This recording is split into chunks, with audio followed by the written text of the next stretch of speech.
have talked the other day here, one of these days, about these spheres of light that appears in the pictures and photographs that we take. Yeah. So that's not a metal. No, those are beings who are using pure consciousness. Those little spheres of light are they're real, though, and if you can tune your consciousness properly, you can see them. But it wasn't until they made digital cameras that they became more apparent. Analog cameras don't usually pick them up. They do sometimes, but not very often. Digital cameras pick them up very, very well.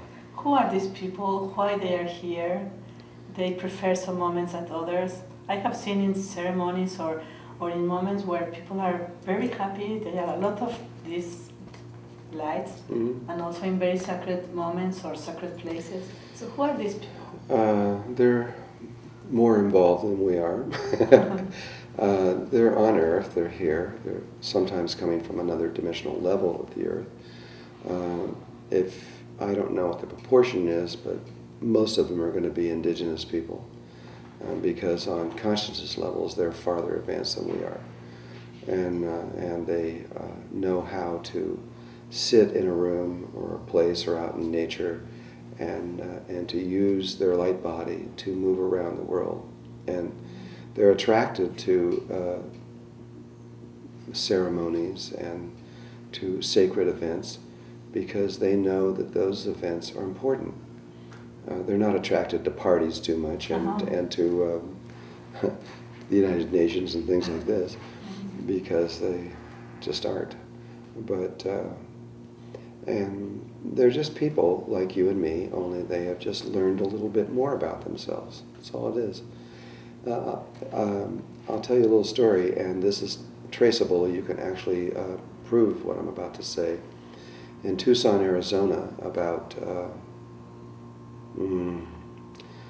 approximately the very, very late 1990s, 98, 99, maybe even 2000, 30 of these people decided to give a demonstration. And they went, and so these spheres of light, the biggest one was about this big, but usually they're about so big. 30 of them went at eye level down Main Street in Tucson, Arizona, very slowly, moving for about a half a mile, and moving slow enough, and made themselves very bright so that everybody could see them with their normal eyes. And they went moving down there, and hundreds of cameras and video cameras and everything people were running out everywhere, and look at this, what is that moving down the street? And took photographs of these things. And they went down the street, the main street, and then they went up over this thing and over these mountains and disappeared.